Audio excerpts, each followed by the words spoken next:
2025년 상반기가 막을 내렸습니다. S&P 500안에서 어떤 기업들이 시장의 진정한 승자가 되었을까요?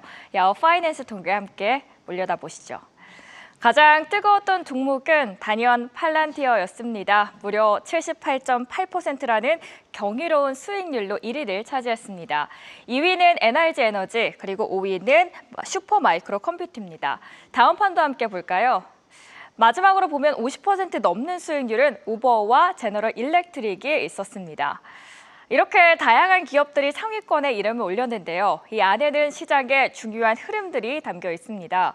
AI를 통해 실제 데이터를 분석하고 가치를 창출하는 소프트웨어 분야 팔란티어, 그리고 AI의 구동 핵심인 고성능 서버 슈퍼마이크로 컴퓨터, 그리고 이 모든 것에 기반이 되는 방대한 데이터를 담는 스토리지 분야까지 AI 산업의 열기가 이제는 생태계 전반적으로 확산이 되고 있다는 증거라고 볼 수도 있겠죠. 하지만 올해 상반기 시장의 주인공이 AI뿐이었다라고 생각하면 이 큰 그림을 놓치는 걸 텐데요. 더 놀라운 반전은 바로 전통 산업의 화려한 부활이었습니다. 2위를 차지했던 NRG 에너지와 6위를 차지한 GE 버노바가 대표적인데요. 이 두 기업 모두 AI 시대의 폭발적인 전력 수요와 에너지 전환이라는 거대한 흐름의 중심에 서 있었습니다. 쉽게 말해 GE 버노바가 전기를 만드는 데 필요한 고효율 터빈을 공급하면 NRG 에너지는 안정적인 전기를 생산하는 역할을 해줬습니다. 3위에 오른 하우멧 에어로스페이스는 견조한 항공 우주 산업의 수요를 다시 한번 보여줬고요. 글로벌 불확실성 속에서 대표적인 안전자산인 금 관련 기업 뉴몬트가 7위에 오른 점도 의미심장합니다. 종합을 해보면 AI라는 성장 못지않게 안정적인 가치에 다시 한번 주목하기 시작했다라는 신호로도 해석이 되겠죠. 그러면 남은 하반기에는 상반기만큼 랠리 이어갈 수 있을까요? 월가 투자은행들의 전망 통해서 그 답을 하나씩 찾아가 보도록 하겠습니다. 본격적인 랠리는 이제부터 시작이다. 강세론자 샘 스토벌이 이끄는 리서치 회사 CFRA의 전망이었습니다. S&P 500의 연말 목표치를 6,525, 12개월 목표치로는 6,850을 제시했습니다. 불과 석 달 전까지만 해도 연말 목표치를 5,925로 제시했던 것과 비교하면 월가의 분위기가 얼마나 극적으로 변했는지 알 수 있는 대목이었습니다. CFRA가 낙관적인 전망을 내놓은 근거, 핵심 데이터는 바로 역사적인 이야기였습니다. 최근 증시가 19%에 가까운 조정을 성공적으로 극복했는데 CFRA는 2차 세계대전 이후 이 정도 수준의 조정을 겪은 S&P 500은 이후에 평균적으로 10% 추가 상승하는 경향이 있었다라고 분석을 해줬습니다. 둘째, 오는 10월부터 S&P 500이 이른바 4년차 사이클에 접어든다라는 겁니다. 역사적으로 힘든 3년차를 지난 시기는 과거 평균적으로 13%라는 높은 상승률을 기록했습니다. 그리고 무엇보다 이번 보고서에서 가장 주목해야 할 부분은 연준의 금리 정책입니다. 최근에 고용 보고서가 워낙 강하게 나오면서 당장 7월 금리 인하에 대한 시장의 기대치는 크게 낮아졌는데요. 하지만 CFRA의 생각은 다릅니다. 보고서에서 향후 1년간 연준이 총 4차례에 걸쳐 기준금리를 인하할 것이라고 내다봤습니다. 한편 또 다른 투자은행 골드만삭스는 조금은 다른 결의 분석을 내놨습니다. 강세장은 여전히 계속되겠지만 예전과는 다른 양상일 것이다.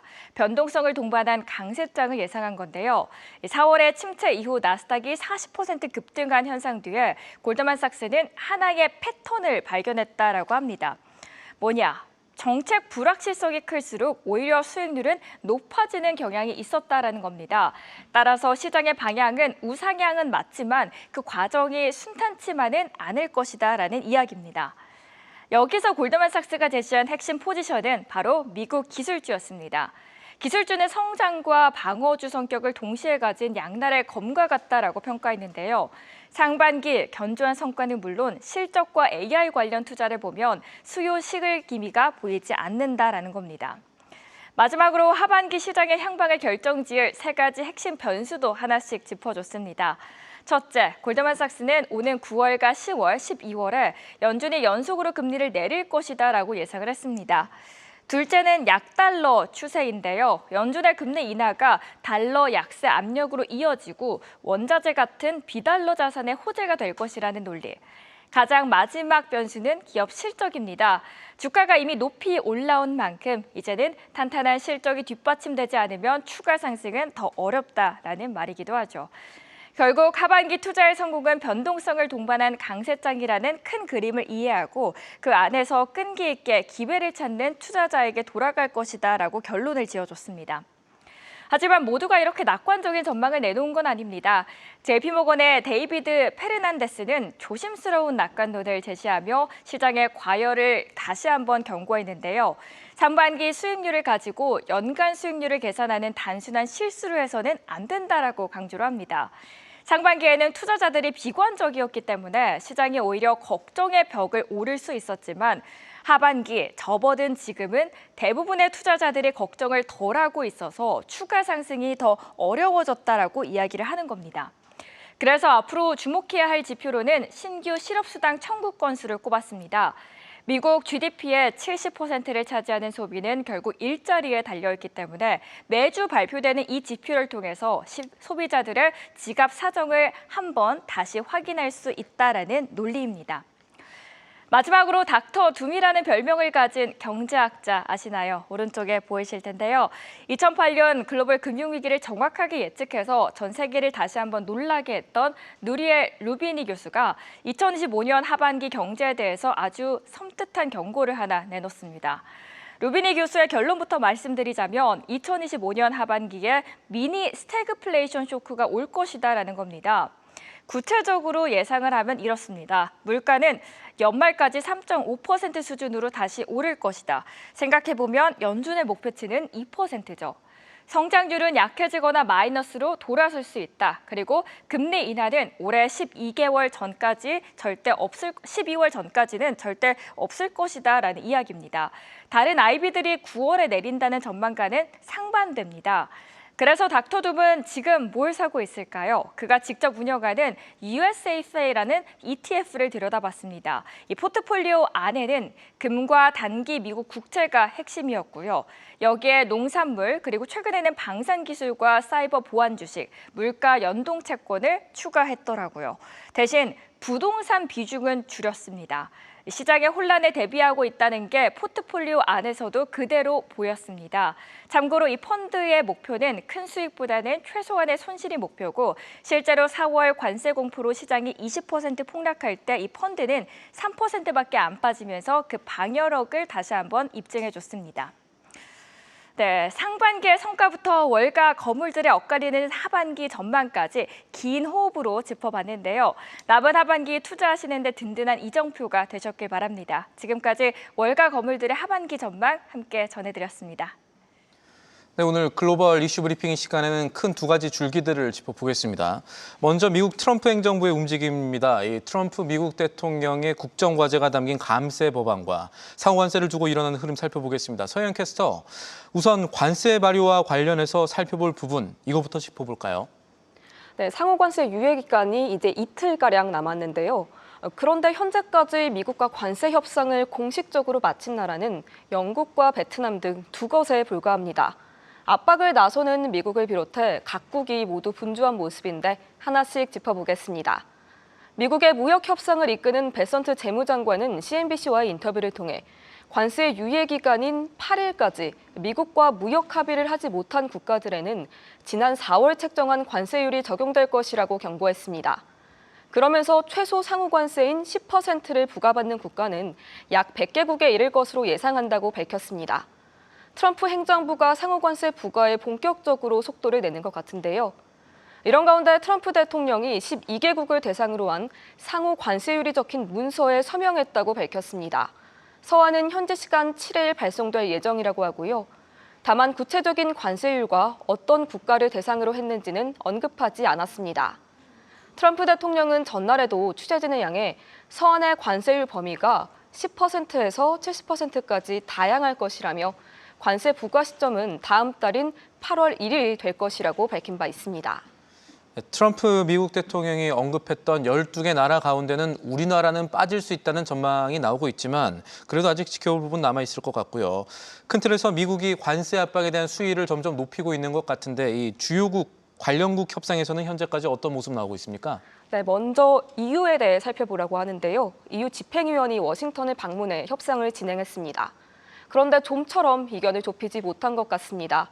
최근 트럼프 대통령은 EU의 디지털 규제에 대해서도 언급한 바 있죠. 미국은 EU가 미국 기업에 광범위한 규제 면제를 제공하고 대미 무역 흑자 폭을 줄일 것을 요구하고 있으나 EU는 이러한 규제 면제의 난색을 표하고 있습니다. 이런 가운데 파이낸셜 타임스는 소식통을 인용해 트럼프 행정부가 EU산 식료품 및 농산물에 17% 관세 부과 가능성을 언급하며 EU와의 무역 협상에서 압박 수위를 높이고 있다고 보도했습니다. 다만 미국 측이 언급한 식료품 및 농산물에 대한 17% 관세가 트럼프 대통령이 앞서 발표한 여타 관세에 추가되는 것인지 아니면 기존 관세를 대체하는 것인지는 불명확하다고 덧붙였습니다. EU의 대미 농산물 수출은 작년 기준 480억 달러에 달하는데요. 우르졸라 폰데어 라이엔 EU 집행위원장은 9일 이전에 미국과 원칙적 합의를 하고 최종 타결을 위한 세부 협상에 들어가길 원한다고 밝힌 바 있는데요. 파이낸셜 타임스에 따르면 반면 미국은 유예기간 종료 이전에 구속력 있는 합의가 이루어져야 한다는 입장을 고집하면서 이러한 경고 카드를 꺼내든 것으로 보인다고 풀이했습니다. 이에 대해 로이터는 EU가 이렇게 돌파구를 마련하지 못한 상황에서 추가적인 관세 인상을 피하기 위해 현상 유지를 모색할 가능성이 있다고 다수의 EU 외교관을 인용해 보도했습니다.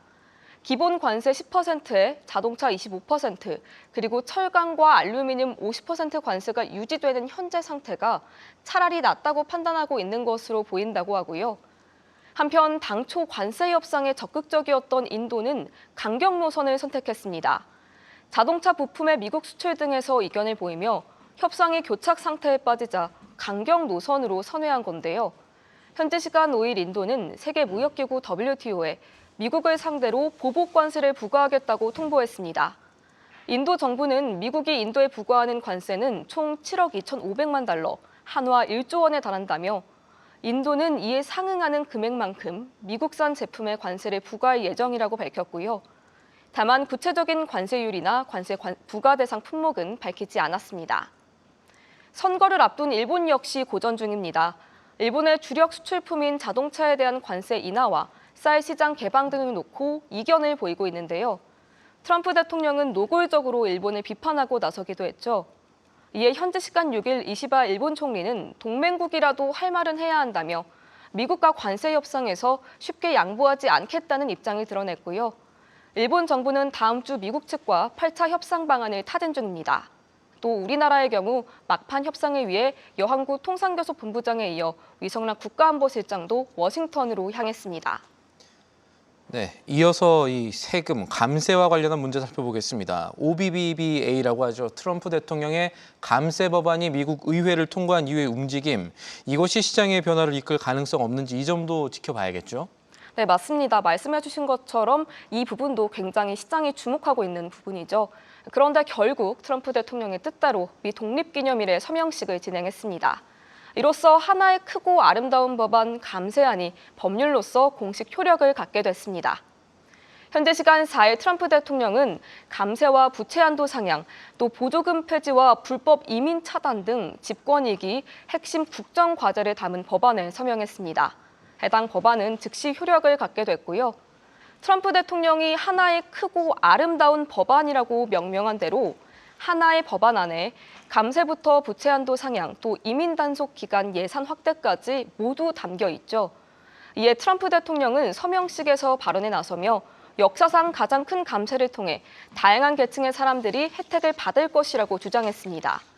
이제 미국 경제는 로켓처럼 성장할 것이라며 건국 250주년을 맞이하는 1년 뒤에는 중산층을 부유하게 만드는 경제와 주권을 지키고 안전한 국경과 어느 국가와도 비교할 수 없는 군대를 갖추게 될 것이라고 밝혔습니다. 한편 트럼프 대통령과 머스크 CEO는 법안을 둘러싸고 각을 세우는 모습 보인 바 있죠. 두 사람의 관계가 다시 한번 파국으로 향해 가는 것 같은데요. 머스크는 이날 자신의 X를 통해 신당 창당을 발표했습니다. 감세안을 일컬어 낭비와 부패로 미국을 파산시키는 일이라고 비판했고요. 해당 게시글에 따르면 현재 민주주의가 아닌 일당제 속에 살고 있기 때문에 자유를 돌려주기 위해 아메리카당을 창당한다며 신당 창당의 취지를 밝혔습니다.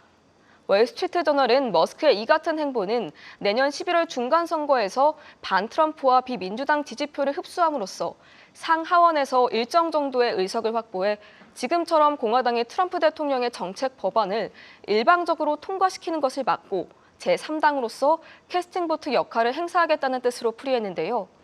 뉴욕타임스는 미 정치사에서 제3당이 성공한 역사를 사실상 찾아보기 어렵다는 점에서 머스크의 의도대로 될 가능성은 크지 않아 보이며 5일 기준 정당 창당을 위한 공식 문서를 제출하지 않았다고 전했고요. 파이낸셜 타임스는 머스크의 정치 활동은 테슬라에 도움이 된 적이 없다고 꼬집으며 다만 현재로선 신당 창당 선언이 캐스팅보트 세력 형성으로 연결될지 아니면 단순히 발언으로 그칠지 속단하긴 어려워 보인다고 덧붙였습니다. 네, 이어서 김예림 캐스터와 함께 이 미국의 증시, 글로벌 증시에 영향을 줄 미국의 기준금리 문제 살펴보겠습니다. 최근 트럼프 대통령 파월 연준 의장의 기준금리를 빨리 내리라면서 공개적으로 압박을 가하고 있죠. 하지만 독립기념일 직전에 나왔던 미국의 기준금리 동결 확률은 95.3%까지 높아졌습니다. 이것은 이 공식 고용 지표가 뭔가를 갖고 있다는 뜻이 될 수 있을 텐데 김예림 캐스터 일단 지난주에 나온 미국의 고용 지표 어땠길래 하는 내용부터 짚어볼까요? 네, 미국의 2월 비농업 일자리 수가 공개된 후 연준이 7월에 금리를 동결할 확률이 95%까지 높아졌습니다. 미국의 고용 지표가 예상을 훨씬 뛰어넘는 깜짝 성장을 기록했기 때문인데요. 미국의 지난달 비농업 일자리는 14만 7천 건 증가하며 예상치였던 11만 건을 훌쩍 뛰어넘었습니다. 6월 실업률 또한 4.1%로 공개되면서 예상치를 밑돌았는데요. 직전 날 ADP에서 집계한 미국의 6월 민간 고용이 3만 3천 건 줄어들면서 2년 만에 감소세로 전환하자 고용시장에 대한 우려가 커졌고 결국 연준이 생각보다 빠르게 금리를 인하할 거란 관측이 제기됐는데 이를 하루 만에 뒤집은 것입니다. 이렇게 미 노동부에서 집계한 미국의 6월 비농업 일자리가 예상보다 깜짝 성장을 기록하면서 이날 미국의 국채금리는 그 즉시 수직으로 상승폭을 키워나가기도 했죠. 특히 통화정책에 민감한 2년물 국채금리는 전날보다 2.56% 상승하며 3.89%에 거래되기로 했습니다. 하지만 사실 이 고용 지표를 자세히 들여다보면 오히려 미국의 고용 시장이 서서히 냉각되고 있다는 점을 발견할 수 있는데요. 지난달 증가한 비농업 일자리 수, 그러니까 14만 7천 건 중 절반가량이 민간 부문이 아니라 정부 부문에서 일자리가 증가한 것입니다. 지난달 정부 부문 일자리가 7만 3천 건 증가하면서 직전 달보다 10배 넘게 늘어난 건데요. 반면에 민간 고용은 7만 4천 건 증가에 그치면서 지난해 10월 이후 8개월 만에 최저 수준을 기록했습니다. 지난달 시간당 평균 임금도 지난해보다 3.7% 상승하면서 지난해 7월 이후 최저 수준을 나타냈고요. 같은 날에 공개된 또 다른 고용 지표죠. 2주 이상 실업수당을 신청한 계속 실업수당 청구 건수 또한 196만 4천 건으로 공개됐는데 이 계속 실업수당 청구의 4주 이동 평균을 보면 팬데믹 기간인 2021년 11월 이후 가장 높은 것 또한 확인할 수 있었습니다. 이에 대해 월스트리트 저널에서는 연방정부의 이민자 단속, 관세 정책에 대한 불확실성, 그리고 높은 금리에 대한 부담으로 더 많은 기업들이 고용을 줄여나가고 있다고 평가했는데요. JP모건에서도 고용이 전체적으로 증가한 건 좋은 소식이지만 민간 고용 부문에서의 증가가 7만 4천 건에 그친 것과 노동시간이 감소한 것, 또 경제활동의 참여율이 하락한 건 우려스럽다고 진단했습니다. 관련해서 최근에 나왔던 제롬 파월 연준 의장의 발언도 한번 체크를 해볼까요? 지난주에 파월 의장이 유럽중앙은행 ECB 포럼에 참여를 했었죠. 이 트럼프 대통령이 연일 금리를 좀 낮춰달라 이렇게 압박하는 가운데 파월 의장이 공개적으로 관세만 없다면 금리 낮췄을 것이다 이렇게 말했는데 이 발언의 의미 어떤 건지 좀 짚어봐야겠습니다. 네, 맞습니다. 현지 시간으로 1일이었죠. ECB 연례 포럼에 참석한 파월 의장은 트럼프 대통령의 관세 정책이 없었다면 기준금리를 낮췄을 것이라 말했습니다. 연일 금리를 내리라고 압박하는 트럼프 대통령을 겨냥해 처음으로 관세 때문에 금리를 내리지 못하는 것이라 반박한 건데요. 파월 의장은 트럼프 행정부가 부과한 관세의 규모와 그 결과로 인해 인플레이션 전망치가 상당히 올라간 것을 보고 금리 인하를 보류했다고 단언했습니다. 다만 이달 금리 인하가 가능한 것인지 묻는 질문에는 배제하지 않겠다며 향후 데이터가 어떻게 전개되는지에 달려있다는 애매한 답변을 내놓았는데요. 그러면서 대다수 연준 위원들은 올해 말에 금리를 다시 인하하는 것에 동의하고 있다고도 덧붙이기도 했습니다.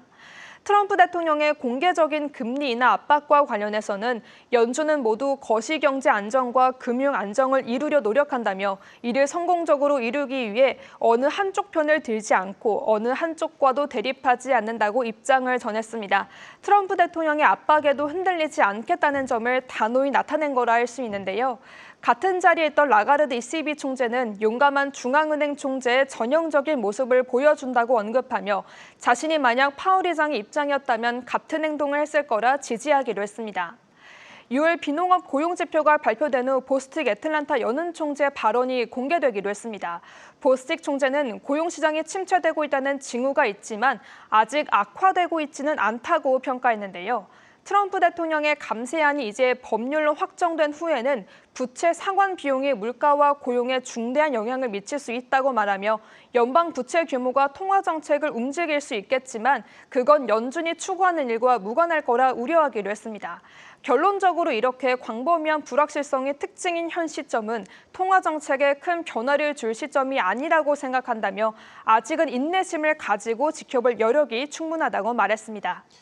네, 그럼 결론적으로 현재 월가 글로벌 IB들이 바라보는 금리 인하의 메인 시나리오는 어떻게 되는 겁니까? 네, 일단 CME 패드워치에서 집계한 수치를 말씀드리면요. 앞서 전해드린 대로 7월에 금리를 동결한 확률은 95%입니다. 9월로 넘어가야 금리를 인하할 확률이 70% 정도가 되고요. 12월이 되면 금리가 4% 아래로 인하될 수 있는 확률이 77%가 넘게 집계되고 있는데요. 앞서 골드만삭스는 연준이 올해 금리를 단 한 차례, 즉 25bp만 내릴 거라 전망했지만 9월, 10월, 12월에 각각 25bp씩 총 3차례 인하를 단행할 거라 예상했습니다.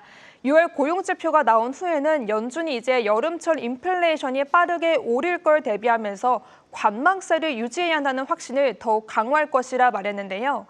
하지만 이번 고용지표에서는 고용 참여율이 하락하고 민간 고용이 아닌 정부 고용이 증가한 점을 지적하면서 여전히 올해 3차례 금리 인하를 예상하고 있습니다.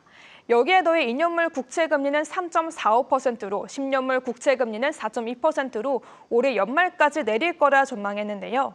반면에 JP모건에서는 최근 민간 고용 부문이 둔화된 건 맞지만 아직은 심각한 수준은 아니기 때문에 연준은 여전히 인플레이션이 완화되는 데에 초점을 맞추고 있다고 말했습니다. 12월이 되어서야 금리를 인하할 거라 전망하고 있는 건데요. 미국의 고용 전문 사이트 글래스도어에서는 지금처럼 인구 구조가 변화하고 이민자 수가 줄어드는 상황에서 고용 증가가 좋은 신호는 아니라고 말했습니다. 만약 고용이 예상보다 많이 늘어났다면 오히려 인플레이션을 유발할 수 있는 길로 접어들기 때문에 연준이 쉽게 금리를 인하하지 못할 거라 경고했는데요.